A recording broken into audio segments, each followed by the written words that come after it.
Assalamualaikum warahmatullahi wabarakatuh. Innal hamdalillah nahmaduhu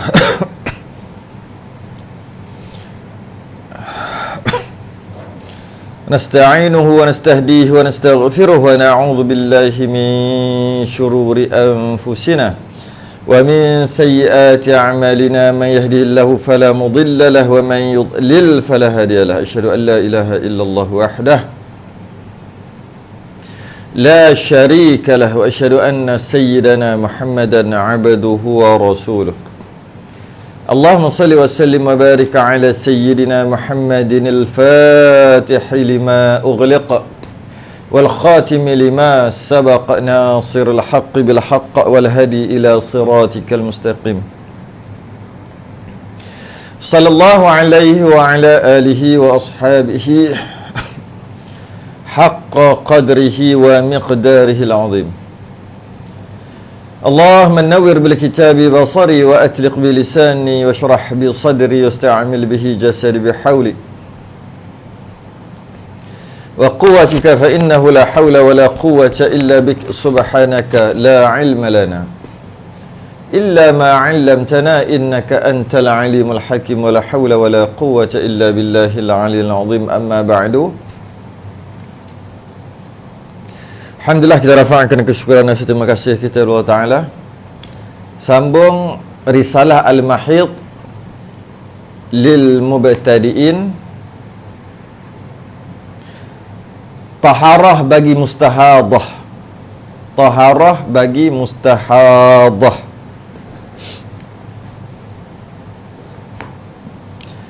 Apabila seseorang itu telah berlaku istihadah padanya, dan dia nak melakukan solat, kerana orang istihadah masih lagi wajib solat. Jadi macam mana taharah bagi mereka? Macam mana kaedah penyucian? Macam mana kaedah istinja? Macam mana kaedah pembersihan bagi mereka itu?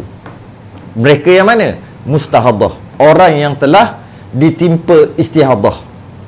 Kita dah bahas sebelum ni. Jika haid, maka haram untuk solat. Jika istihadah, wajib solat. Yang wajib solat tu boleh solat macam tu aja ke macam mana? Itulah kita akan bahas, iaitu taharah bagi mustahadah. Apabila telah dihukumkan sebagai istihadah, maka ia adalah hadas yang berterusan. Hadas yang berterusan tu, atau istilahnya adalah daimul hadas. Istilahnya daimul hadas.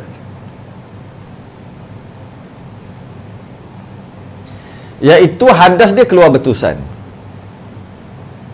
yang mana samalah seperti daimul hadas ni, samalah seperti silsil baul.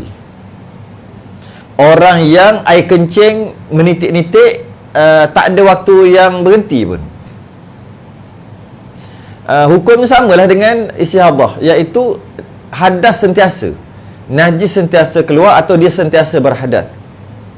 Ataupun silsil rih, orang yang sentiasa keluar angin kentut, tak ada waktu pun yang tak keluar kentut. Contohlah. Atau silsil mazi, keluar air mazi yang berterusan, tak berhenti-henti. Ataupun dan sebagainya lah.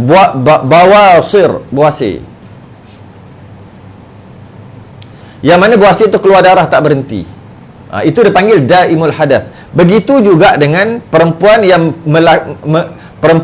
mengalami pendarahan tak berhenti-henti setelah dikira mengikut kaedah tambis atau adat, maka dia adalah istihadah. Okey?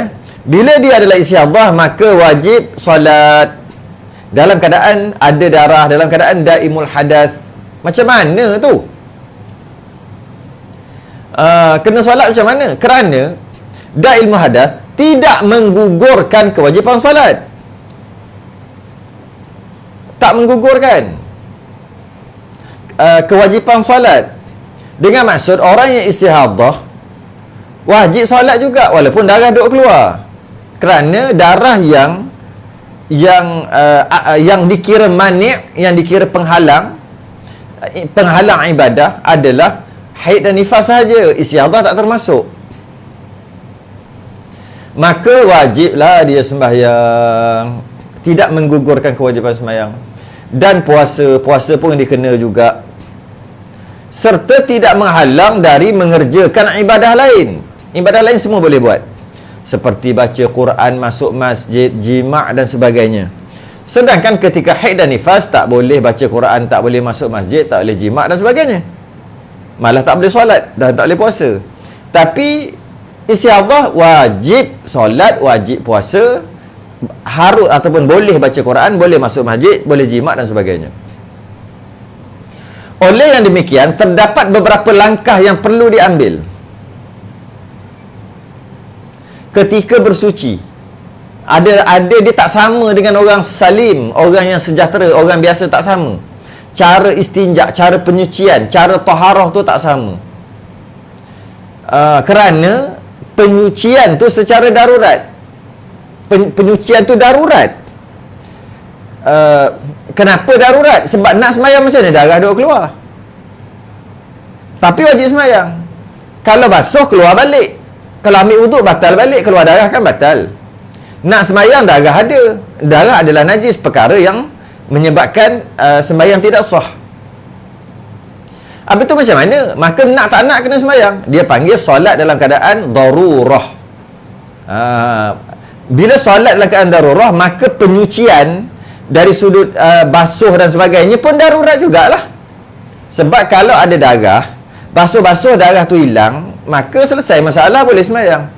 Macam mana kalau basuh keluar balik, basuh keluar balik, basuh keluar balik? Kalau macam tu tak payah sembahyang lah. Tak boleh, wajib solat. Jadi macam mana? Sembahyang ajalah begitu. Dia panggil solat dalam keadaan darurat, dan uduknya dan taharahnya, penyuciannya pun secara darurat juga. Jadi untuk apa tu penyucian taharah secara darurat? Bagi membolehkan untuk solat. Kalaulah dia tak taharah dengan cara yang betul, dia taharah, dia buat penyucian, bersih, cuci dan sebagainya dengan cara biasa ketika dia tak mengalami istihadah, maka tak sah sembahyang dia tu. Jadi taharah secara darurat diperlukan untuk solat. Maka ianya tidak boleh dilakukan melainkan selepas masuk waktu solat berkenaan. Syarat yang pertama adalah kena tunggu masa waktu. Tu syarat yang pertama. Maksudnya selagi tak masuk waktu, selagi tu tak boleh taharah. Selagi tak masuk waktu solat, selagi tu tak boleh basuh darah tu. Selagi tak masuk waktu, selagi tu tak boleh berwuduk. Kan tak sama tu. Jadi bagi orang yang sejahtera, tak ada masalah, dia boleh ambil wuduk sebelum masuk waktu, tak ada masalah.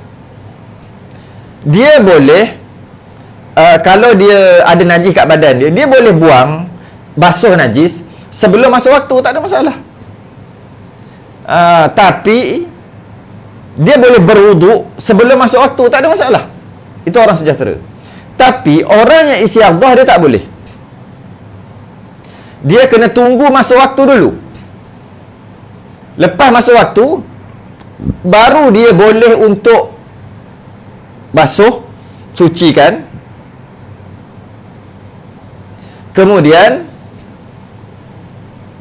baru dia boleh untuk ambil wuduk. Sembayang pastinya lah kena tunggu masuk waktu juga. Jadi mesti kena tunggu masuk waktu baru boleh buat. Tak boleh kalau tak masuk waktu lagi. Okey.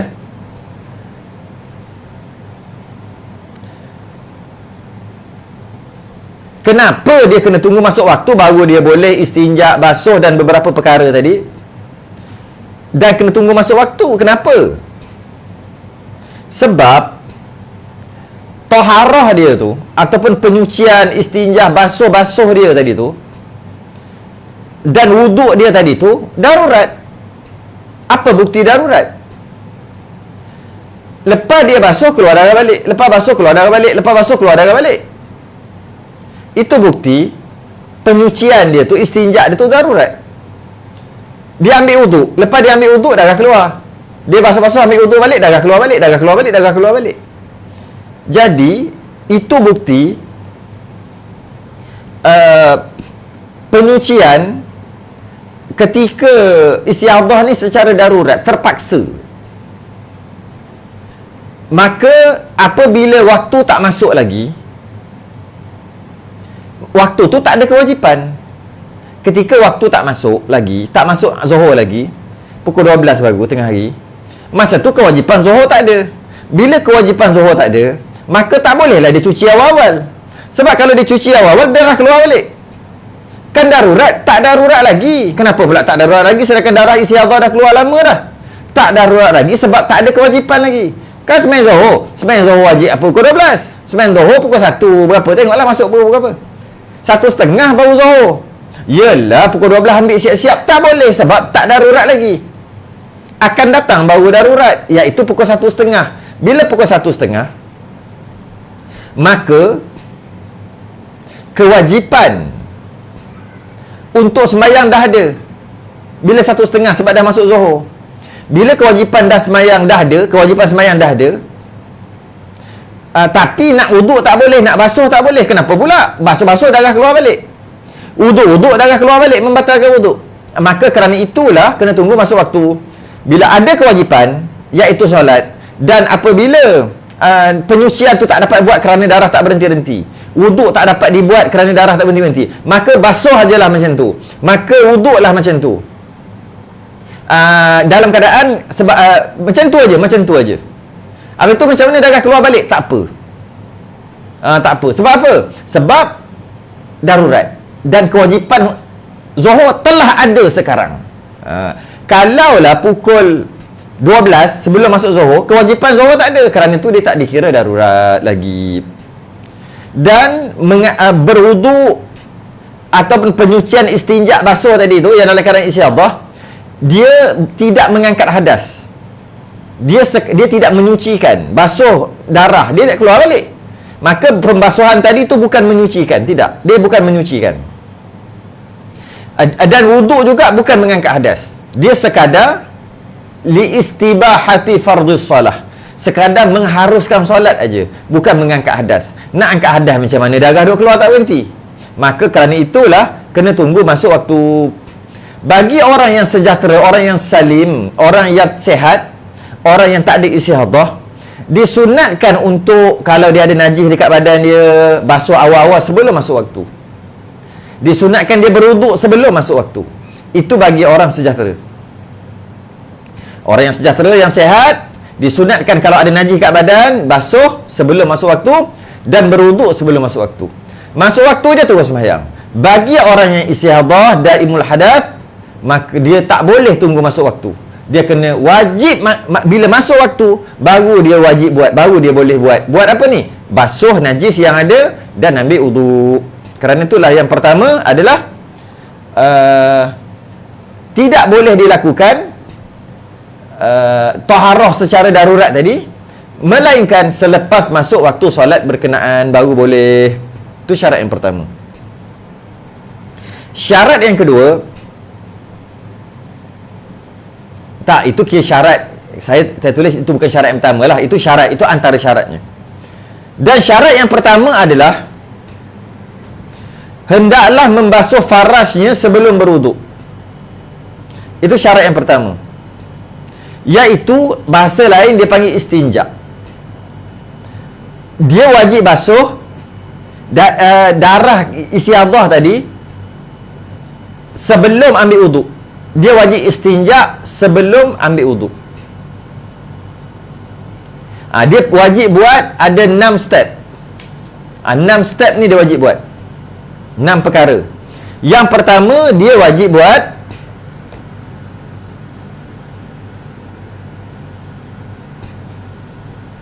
wajiblah hendaklah istinja sebelum berwuduk. Itu yang pertama.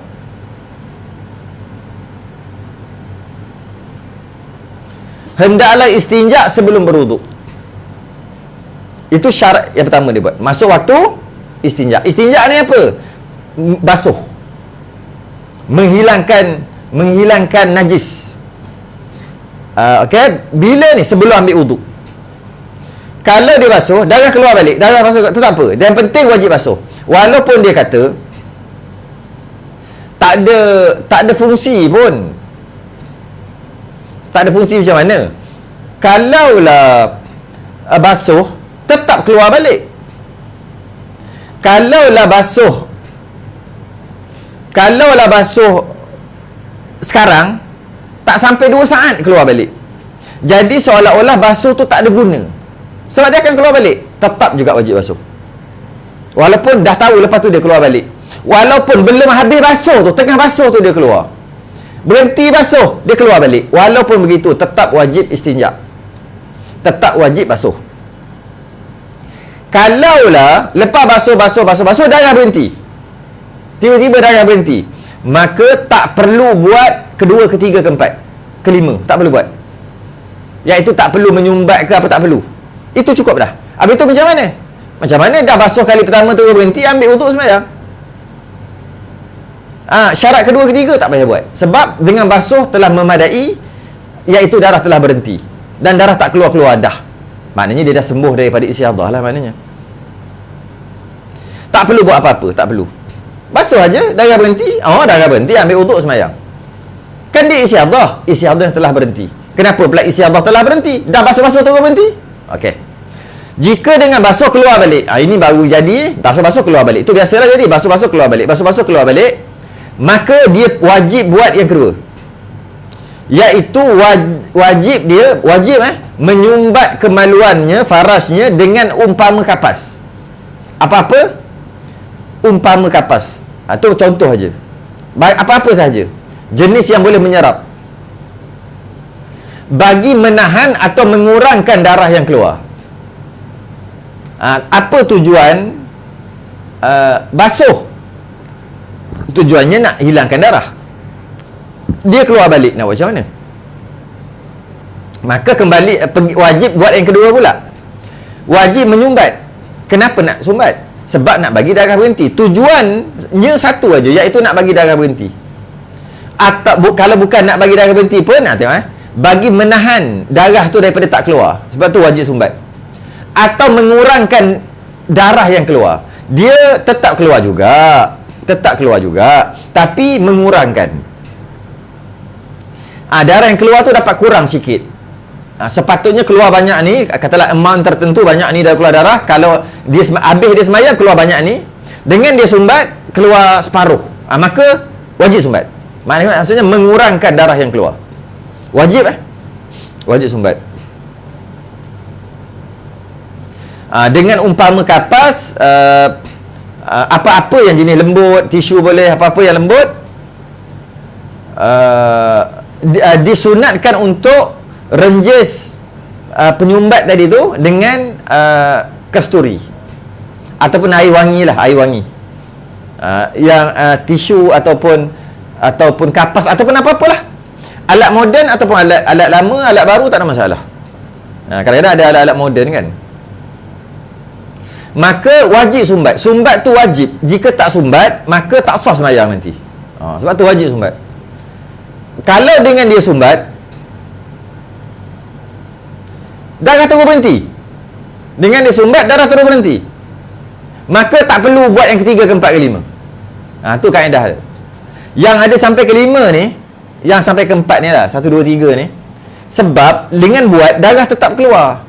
Sebab tu kena ada yang kedua, ketiga. Kalau yang kedua je dia buat, dia basuh, darah keluar balik, basuh, darah keluar balik. Tapi bila sumbat, darah terus berhenti. Tak keluar dah. Maka tak perlu yang ketiga dan keempat.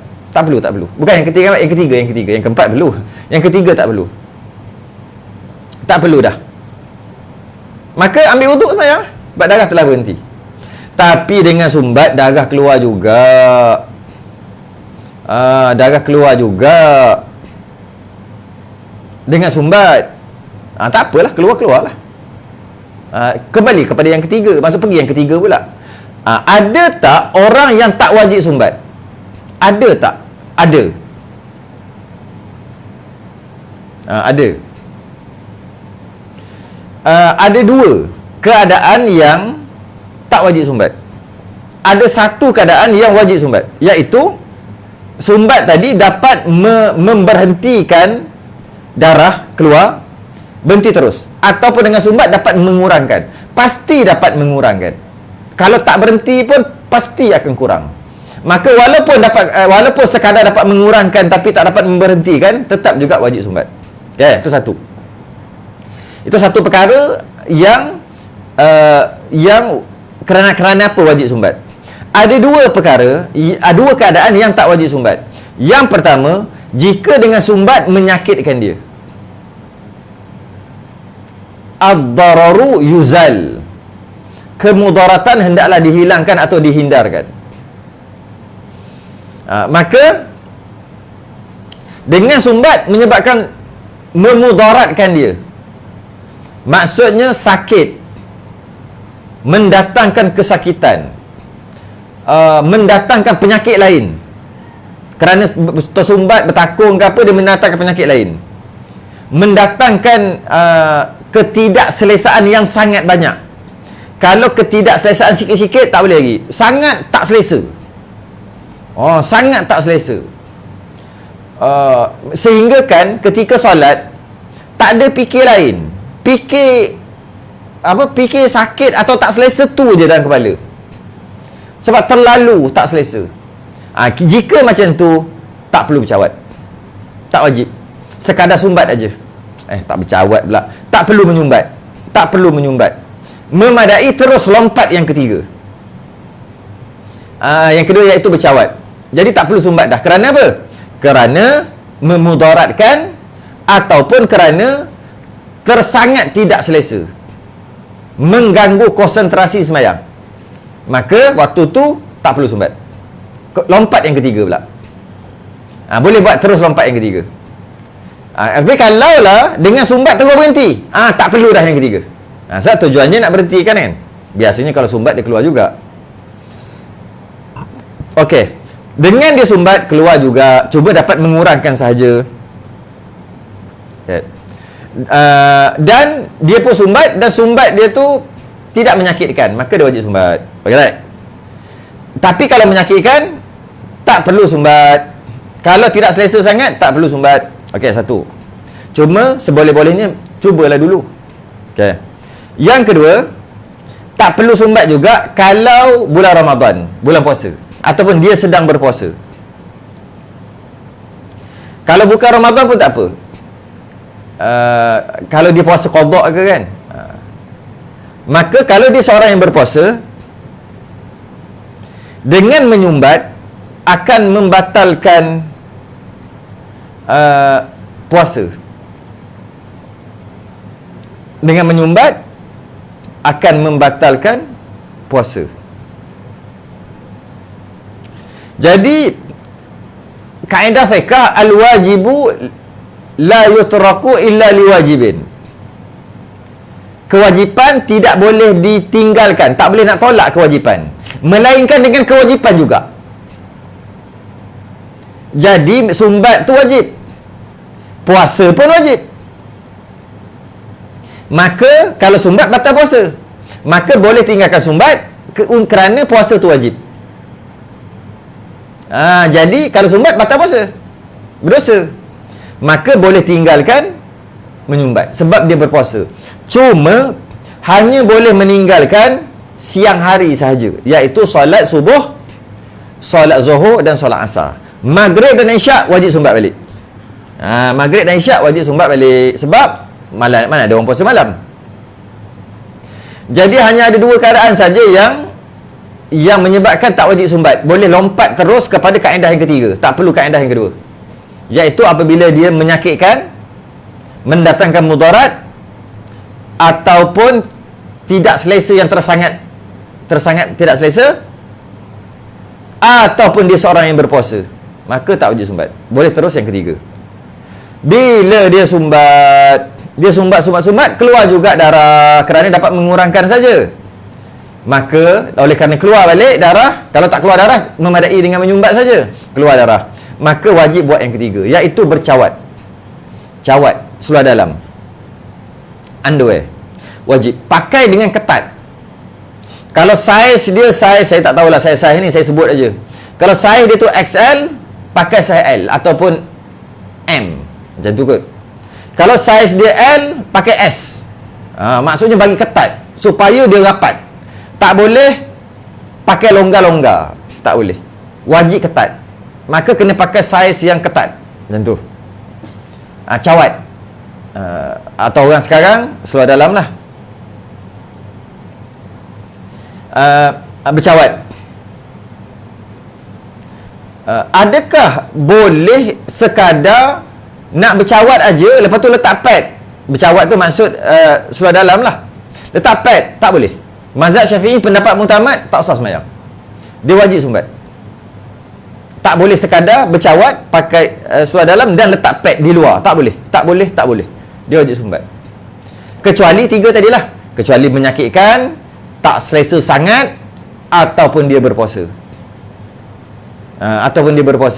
Barulah boleh letak pad saja. Tak perlu sumbat. Kalau sekadar tak selesa sikit-sikit, lah nak sembahyang berapa minit sangat. Biasa sembahyang Zuhur 5 minit, 6 minit aja. Sakit macam mana sangat? Tahanlah sikit. Tak boleh sakit sangat. Tak apalah. Sembahyang berapa minit? Alah paling lama pun kalau jenis sembahyang lama sikit pun 15 minit. Itu pun lama. Lama sangat sampai 15 minit. Okey. Mungkin sekarang dah ada peralatan dah. Macam mana nak buat, kapas ke apa. Dia dah tak macam dulu dah sekarang ni. Ada. Carilah. Okey. Jadi wajib bercawat, wajib pakai seluar dalam tadi ketat, dengan ketat. Selepas menyumbat. Kenapa kena pakai juga? Sebab dengan menyumbat keluar juga. Keluar juga. Jadi dia pun letak pad dekat seluar dalam dia, sedangkan dia sumbat. Okey, no problem. Ini letak pad aja tapi tak sumbat, tak boleh, kecuali beberapa perkara tadilah. Okey. Bercawat. Jadi boleh kita kata apa tau?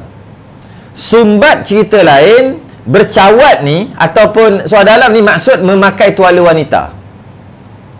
Jadi jangan campur, sebab ada orang dia campur. Dia tak perasan, tersilap.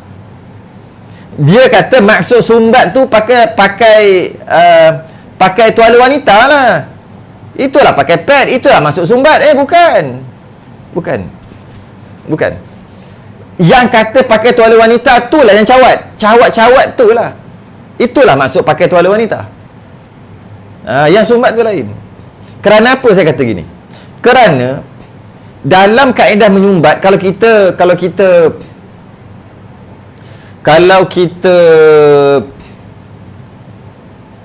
detailkan sikit dalam masalah menyumbat tadi ni, dia syarat sumbat tu dia tak boleh main sumbat aje, tak boleh. Sumbat tu dia mesti di dalam. Maksud sumbat dia mesti dalam. Apa maksud dalam? Tak keluar, sama ada benang ataupun kesan-kesan kapas tadi, tak keluar kepada tempat yang zahir. Tak keluar pada tempat yang wajib dibasuh ketika istinja. Tak keluar sampai ke situ kapas tadi ataupun apa-apa alat yang dimasukkan tadi tu. Tak sampai ke tempat yang wajib dibasuh ketika istinja. Maksudnya kalau buang air ke apa ke, ada najis ke apa, kan wajib basuh. Kat bahagian mana yang wajib basuh? Wajib basuh dekat zahir aja yang wajib basuh. Jadi yang wajib basuh, yang zahir yang wajib basuh, kalau tidak sembahyang tak sah tadi tu, kalau ada najis ke apa, itu dia panggil zahir. Kapas tadi tu ataupun apa-apa alat tadi tu tak boleh keluar ke tempat itu. Makna kena dalam sungguh lah. Bukan dalam sungguh, kena dalam lah. Kalau ada satu kapas je keluar, yang mana keluar aku ke tempat yang kalau katalah dia nak buang air apa, dia wajib dibasuh tempat tu, zahir tu. Wajib dibasuh ketika istinja dalam keadaan duduk tu kan. Maka tak sempurna. Tak sempurna penyumbatan tu. Maka boleh membatalkan juga sembahyang. Jadi bila sebut sumbat tu masuk sungguh, sehingga tak nampak dan dia tak keluar tempat yang zahir, tempat yang wajib dibasuh ketika istinja dalam keadaan mencangkung tu, tak keluar ke situ. Walaupun sedikit benang, walaupun sedikit kapas, tak keluar. Dia memang dalam sungguh. Dia gitu. Jadi sebab tapi dia keluar juga akhirnya. Dia keluar, yang keluar darah saja. Dan bila keluar darah, sebab tu wajib tapi dia dapat mengurangkanlah darah yang keluar. Sebab tu wajib bercawat, pad, sebab nak tampung darah yang keluar. Tu begitu. Jika keluar tak boleh. Tak cukup syarat menyumbat. Kalau keluar walaupun sikit benang, tak boleh. Tu maksud sumbat. Jadi jika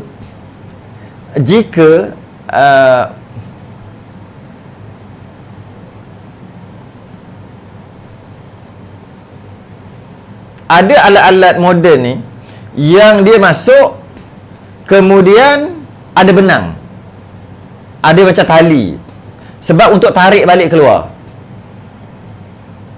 Untuk tarik balik keluar. Dia mungkin kita kata boleh pakai juga, walaupun hukum asalnya tak boleh. Kan ada alat-alat moden sekarang kan, yang masuk ke dalam, kemudian ada tali macam benang untuk tarik. Nanti kan nak tarik macam mana kan, sebab dia masuk ke dalam. Mungkin kita kata boleh pakai juga. Sebab apa? Sebab itu dah jadi keperluan darurat dah. Sebab jika dengan sumbat saja tanpa ada tali untuk tarik keluar, kalau masuk ke dalam kan dah jadi darurat terus. Maka hukum asal ya tak boleh keluar walaupun sedikit. Tapi oleh kerana darurat, tapi kalau masuk ke dalam kan jadi masalah pergi doktor semua. Jadi oleh sebab tu tali yang ada tu boleh kita kata gini, dimaafkan. Tapi hukum asal memang tak boleh sepatutnya. Kalau katakanlah dengan tak ada tali pun boleh je buat keluar, maka tali tu tak boleh ada. Tak maksud tali tu benang tu lah, tak boleh ada. Tapi kalau tak boleh, kalau tali ni mesti kena ada. Kalau tidak memang tak boleh buat keluar, ataupun dia akan hilang masuk ke dalam. Masa tu tali tu dikira darurat, boleh. Gitu kita kata gitu. Jadi kalau kapas tadi tu, kaedahnya samalah. Kalau masuk tu memang tahu boleh je buat keluar, boleh je, tak ada tali pun, maka wajib lah. Tapi kalau kata kalau masuk dia akan tak boleh nak buat keluar, maka ada apa-apa alat tali untuk tarik keluar tadi tu dibenarkan kerana darurat, kerana tak boleh buat apa dah kan. Darurat. Macam tu hukum asal dia tu. Kemudian baru pakai tuala wanita, yang atau kita panggil cawat. Cawat ni sebenarnya tuala wanita. Okey.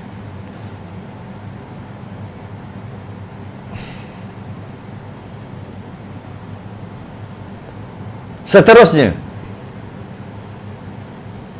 berwuduk. Yang keempat, berwuduk. Yang keempat, baru wuduk.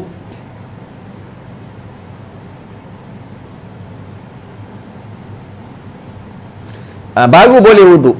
Jadi maknanya dia tak boleh main ambil wuduk saja, tak boleh. Dia tak boleh.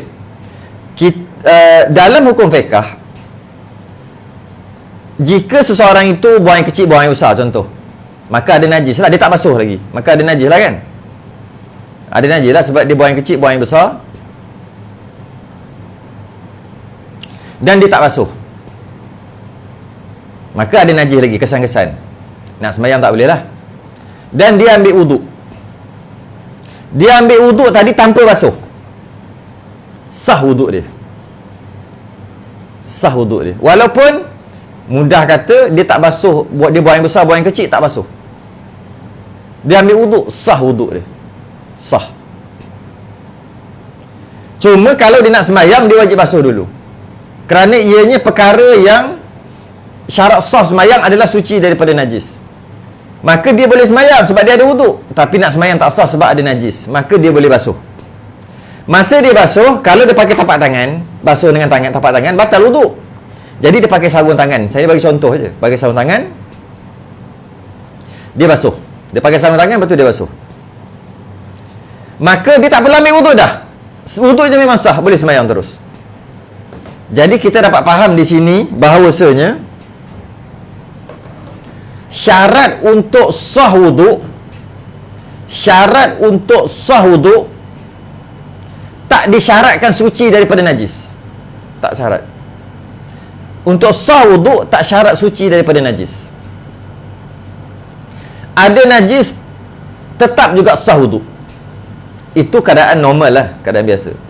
Tapi bagi orang yang daimul hadath ataupun bagi orang yang bagi orang yang istiadah, bagi orang yang istiadah, dia berwuduk,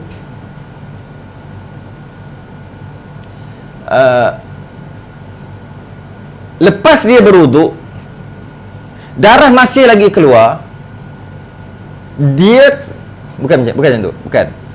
Bagi orang yang nak berwuduk, orang yang istiadah nak berwuduk, dia wajib basuh dulu. Dia wajib istinja dulu, baru boleh wuduk. Kat situ. Jadi kalau kita kata, apakah perbezaan di antara orang yang sihat, buang air besar, buang air kecil, kemudian nak ambil wuduk, orang sihat? Apakah beza dengan orang istiadah yang nak ambil wuduk? Jawapannya adalah, orang yang sihat, buang air kecil, buang air besar, kemudian nak ambil wuduk, disunatkan dia basuh dulu. Buang air besar, buang air kecil, basuh dulu, baru ambil wuduk. Tak wajib, sunat basuh dulu, baru ambil wuduk. Kalau ambil wuduk dulu tanpa basuh pun tak ada masalah, kerana cuma sunat basuh dulu najis tadi, baru ambil wuduk. Dan lepas dia nak sembahyang nanti, baru dia basuh dalam keadaan berlapik tapak tangan. Tapi bagi orang yang istiadah, wajib basuh dulu baru wuduk. Tu beza dia. Bagi orang yang sejahtera, orang tak sakit, dalam keadaan buang air kecil, buang air besar, sunat basuh dulu baru wuduk. Tak wajib. Boleh je wuduk dulu, baru basuh. Orang yang istiadah wajib basuh dulu, baru ambil wuduk. Tu beza dia. Okey. Yang kelima,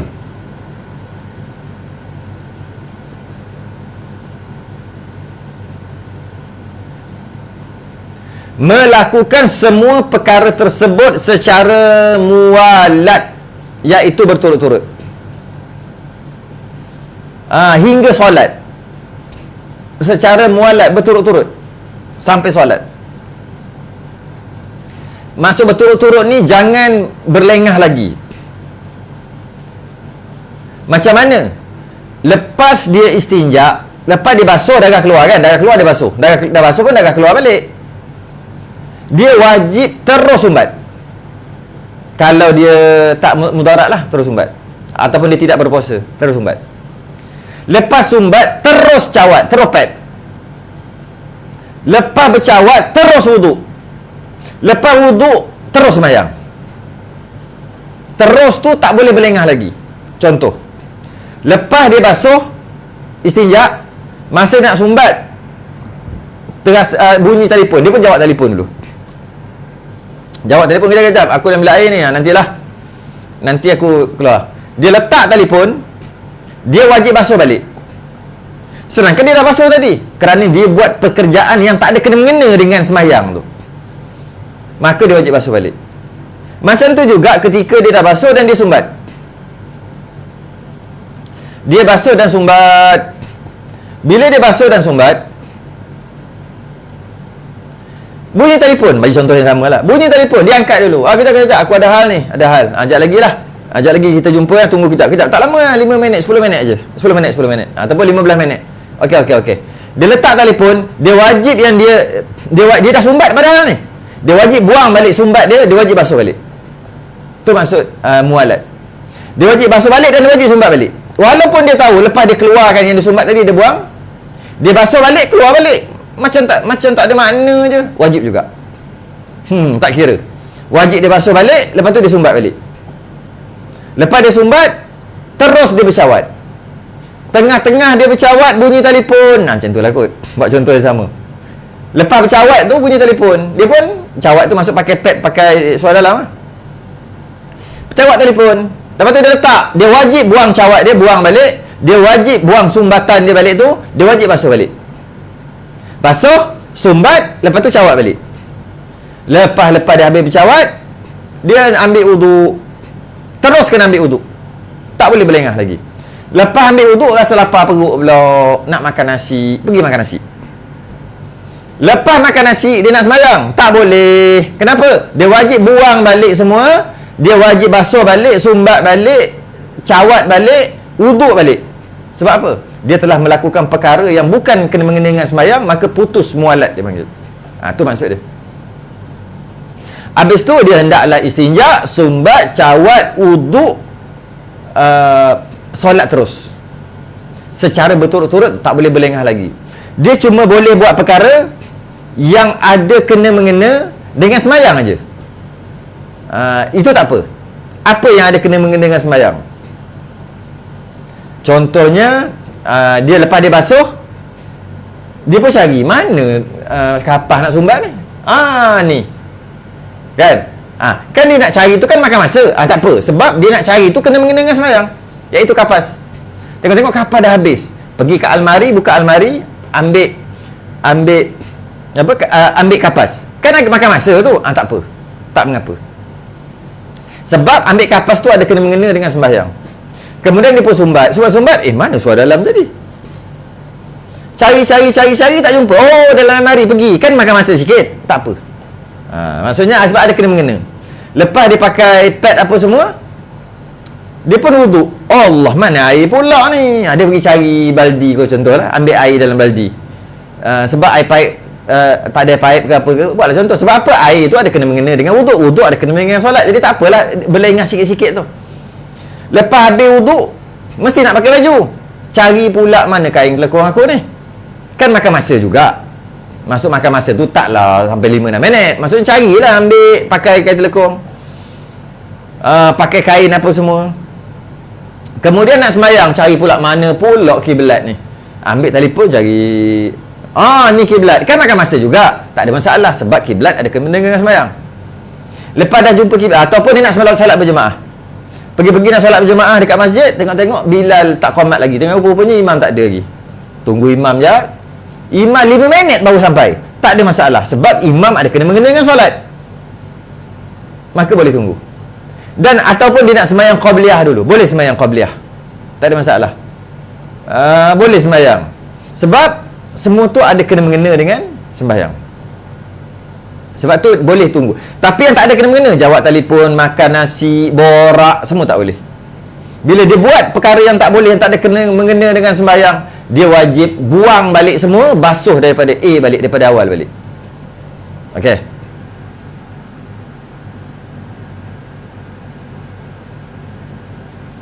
Kemudian yang keenam.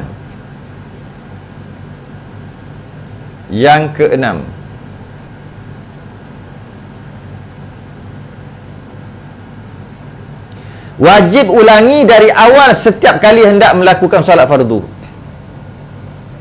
Hanya boleh buat, dia hanya boleh buat satu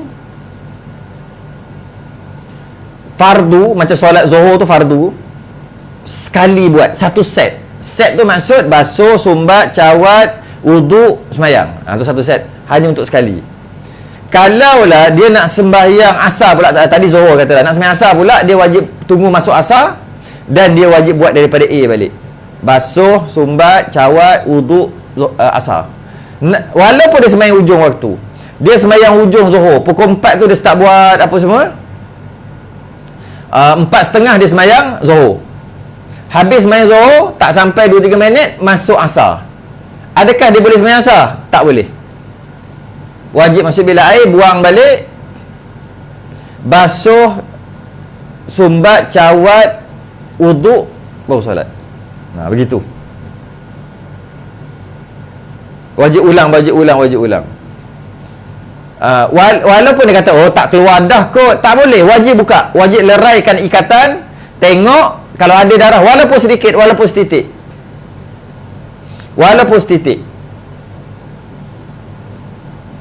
maka wajib tukar. Tapi kalau tak ada setitik pun, dekat pad tu tak ada setitik pun, yang itu tak apa, pakai balik, sebab tak ada keluar. Tapi kalau ada setitik je, keluar setitik je, wajib mula daripada awal balik. Tu wajib mualat tu. Kalau nak buat solat lain, wajib buat sekali lagi. Kecuali solat sunat, boleh banyak mana sekalipun. Solat sunat boleh buat banyak mana sekalipun. Solat fardu hanya satu saja. Jadi kalau dia nak qada solat, memang susah. Tunggulah sihat dulu baru qada. Kalau banyak nak kena qada kan, tunggu sihat dulu baru qada. Kalau tidak, takkanlah setiap kali nak qada dia buat berapa kali. Maka hati-hatilah dengan mualat tadi, berturut-turut. Jangan buat benda lain. Kalau menyambil tak apa. Faham menyambil? Buat sesuatu tu sambil-sambil jalan, garu belakang. Tu menyambil, tak apa. Sambil-sambil tunggu imam, garu, takkan tu pun tak boleh. Sambil-sambil tunggu imam baca Quran, tak apa. Sebab nak tunggu imam, sambil-sambil menyambil, tak apa. Sambil-sambil berjalan tu, nak pergi ke tempat semayang tu, sambil-sambil berjalan, cuit kawan, jom, menyambil, tak apa. Tapi jangan buat perkara lain tu khusus. Jangan buat khusus. Menyambil tak apa. Sambil-sambil jalan, nak tutup TV tu, ambil remote, pak, tutup TV. Tak apa, menyambil tak apa. Jangan buat perkara yang khusus, perkara yang bukan semayang khusus. Maka putus mualat. Kalau buat jamak, perlulah buat 2 kali. Maka jamak takdim tak berapa praktikal, tak berapa sesuai. Sebab jamak takdim wajib mualat, iaitu lepas satu semayang Zuhur terus kena semayang Asar. Dia tak boleh berlengah-lengah. Jadi kalau katalah dia sembahyang Zuhur, lepas pada tu dia pergi masuk bilik air, dah putus mualat dah, maka dia tak boleh sembahyang Asar dah. Dia tak boleh buat jamak dah.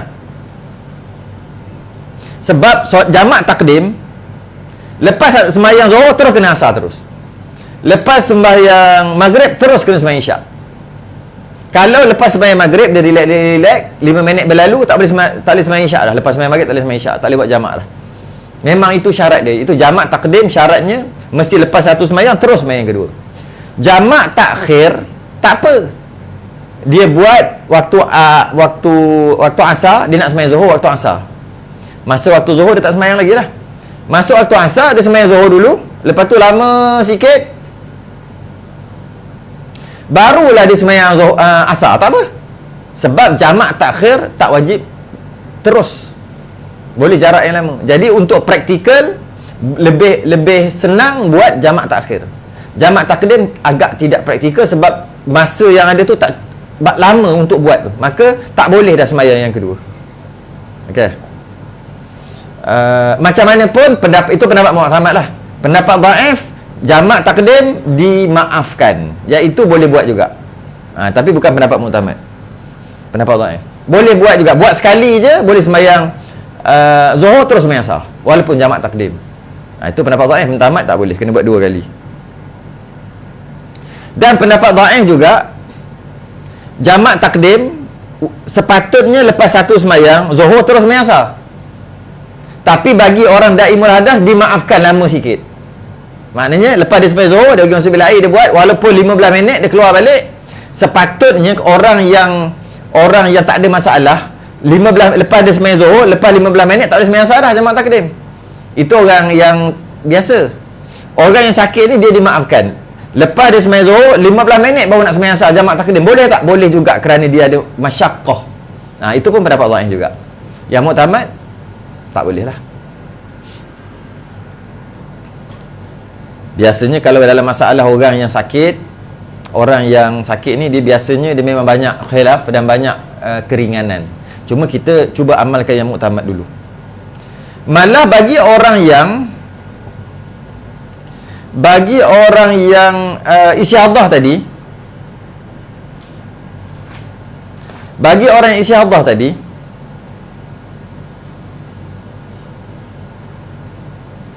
jika dia sembahyang ni, jika dia sembahyang duduk dapat mengurangkan darah yang keluar, dia dah basuh sumbat apa semua tadi ni, kalau dia duduk dan kepit menyebabkan darah lebih kurang lagi. Saya bagi contoh, tanpa dia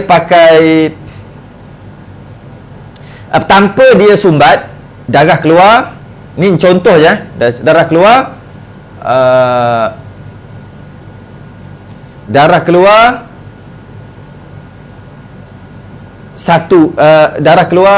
macam mana nak cakap? Okey, jika dia tanpa sumbat, darah keluar 1 sudu. Ni pun contoh, darah keluar 1 sudu. Kalau dia tak sumbat, kerana dia istihadah, darah yang keluar kalau dikumpulkan 1 sudu. Okey, bukan suruh kira ni, bukan suruh sukat, tak. Ni contoh. Jika dia sumbat, darah keluar 1 sudu. Jika dia tak sumbat, darah keluar 1 sudu. Jika dia sumbat, darah keluar setengah sudu, ataupun kurang daripada 1 sudu. Kurang daripada 1 sudu, maka wajib sumbat kerana mengurangkan darah. Kemudian jika dia sembahyang duduk, dia kepit, daripada kurang setengah sudu tadi, sebab dia sumbat, maka keluar setengah sudu aja kuantiti dia. Jika dia sembahyang duduk dan kepit, duduk bukan atas kursi lah, duduk bawah, sebab duduk atas kursi tak jadi, duduk bawah kepit, maka dapat kurangkan darah yang keluar daripada setengah sudu tu setengah lagi, masih sikit aja, maka wajib dia sembahyang duduk. Wajib dia sembahyang duduk.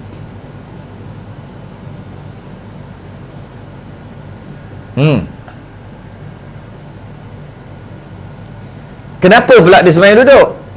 Sebab dengan sembahyang duduk dapat kurangkan lagi darah yang keluar. Walaupun memang keluar, cuma kurangkan lagi, maka wajib sembahyang duduk. Kenapa dia boleh sembahyang duduk sedangkan dia boleh berdiri? Sebab dia uzur. Uzur tadi. Uzur ni bukan tak mampu berdiri aja boleh duduk, bukan. Uzur ni banyak. Cuma biasanya uzur ni bila tak mampu berdiri dah duduk. Antara uzur lain, dia mampu berdiri tapi dia duduk, dia kena kurung tinggi ni. Dia duduk tinggi ni. Kalau dia berdiri mana boleh nak sembahyang macam mana macam tu? Sebab dia dikurung di tempat yang rendah. Maka dia sembahyang duduk boleh sebab dia uzur. Jadi uzur bukan semata-mata tak mampu berdiri aja. Kadang-kadang tak mampu berdiri, kadang-kadang sebab tempat tu rendah, tak boleh keluar. Kadang-kadang sebab dengan dia berdiri keluar banyak sikit darah, dia duduk lagi kurang keluar, maka duduk. Itu maksud dia uzur, maka boleh duduk. Tapi kena pastikanlah, kena pastikan betul darah tu keluar sedikit jika duduk.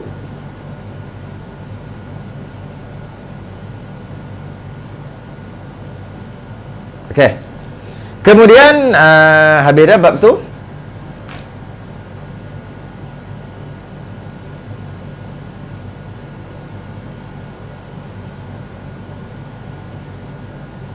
Okey.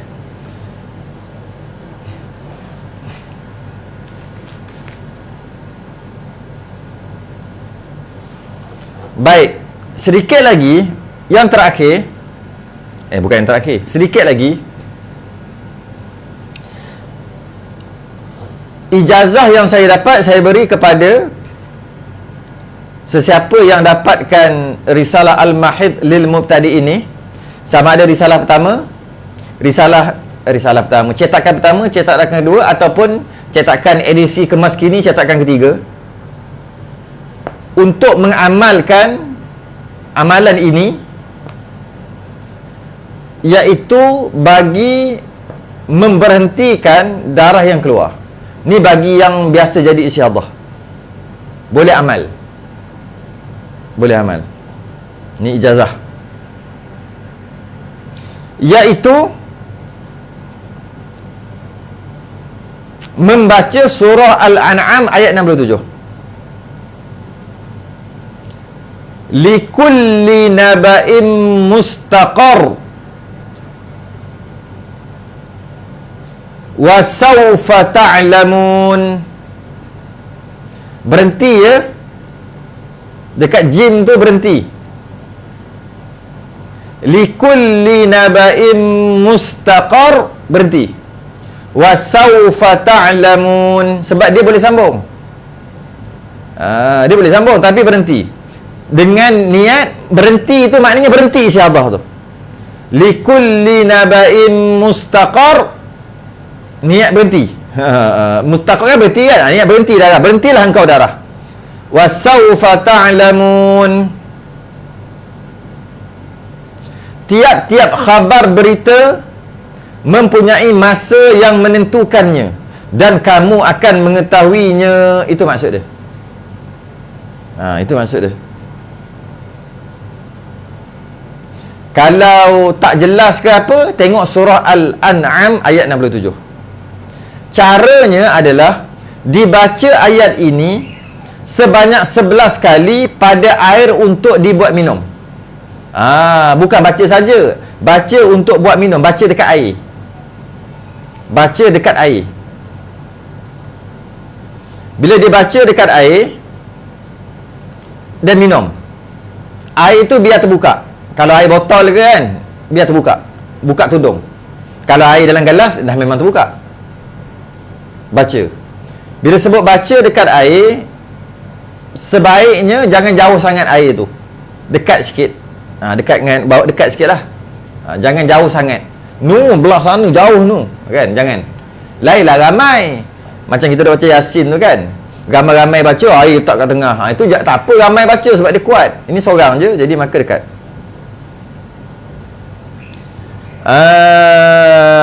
Baca. Satu tu cara yang pertama, tu minum lah. Minum. Yang kedua, 11 kali baca. Yang kedua, yang ni untuk amalan. Ini untuk amalan lepas mayang, amal. Dalam keadaan istihadah tu amal aja. Surah Hud ayat 44. Kalau tak jelas, tengok surah Hud ayat 44.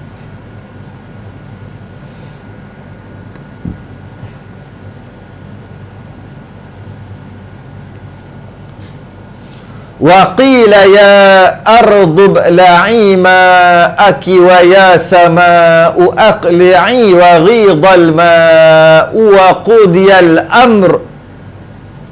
Tak cukup nafas.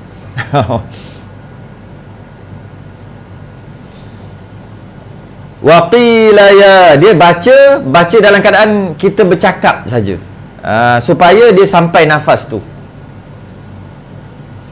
Wa qila ya ardu bla'i ma'aki wa ya sama'u aqli'i wa ghidal ma'u wa qudiyal amru wastawat 'alal judi. Tekan sikit judi, itu tekan sikit. Memang kalau orang mengaji tajwid, atas ya tu ada sabdu kan, dia ada bunyi sikit kan, dia ada tekan sikit.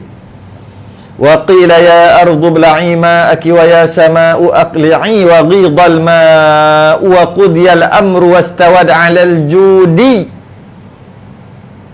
Jangan judi jangan. Wa qila ba'dal lil qaumiz zalimin. Wa qila bu'dan lil qaumiz zalimin.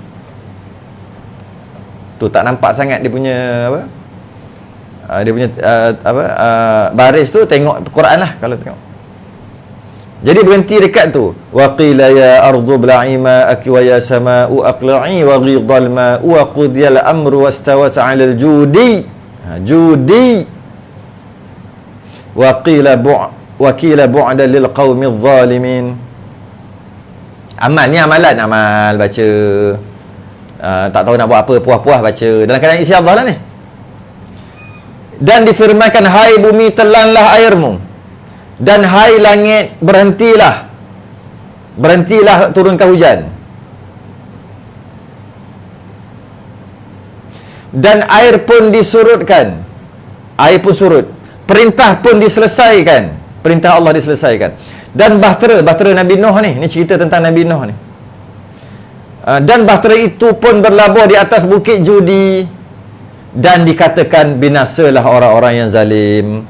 Panjang juga ya, tak apa, jangan risau. Boleh juga dibaca sebahagian sahaja. Ya ardu bla'i ma'aki wa ya sama'u aqli'i. Itu aja, pendek tu aja.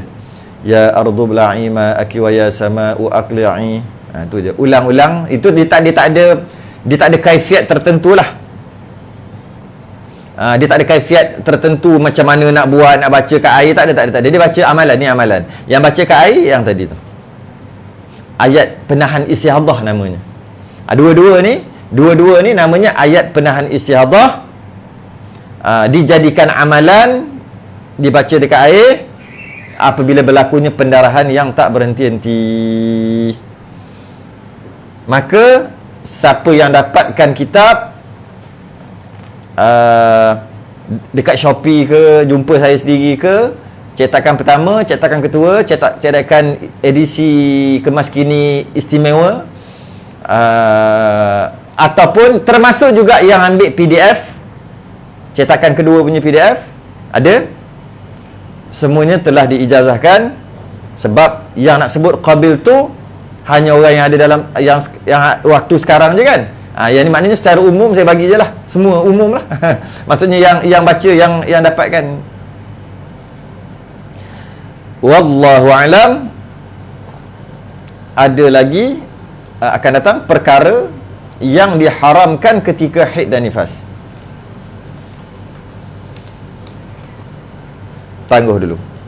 Selain tasbih kafarah dan suratul subhanakallahumma hamdika.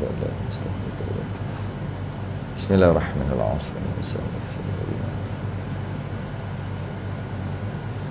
Assalamualaikum warahmatullahi wabarakatuh.